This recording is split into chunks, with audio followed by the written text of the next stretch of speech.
Ukweli mchungu ni huu: hakuna mtu ambaye amewahi kuanza kufanya jambo lolote lile kwa sababu eti yuko tayari kwa 100%. Hatari sana. Hili ni Chimbo na Dr. Ndimbo. Leo tutazungumzia ile hali na uwezo wa kuanza kufanya jambo kabla hujawa tayari. Yaani upo tayari kwa 10% kadhaa hivi.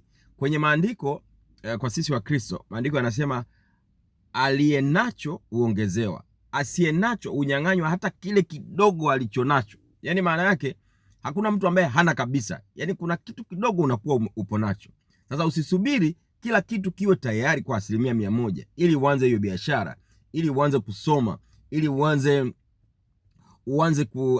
mchakato wako wa kufanya kazi, ili uanze huo mradi. Usisubiri ukafikia 100% kwamba kila kitu kiko sawa.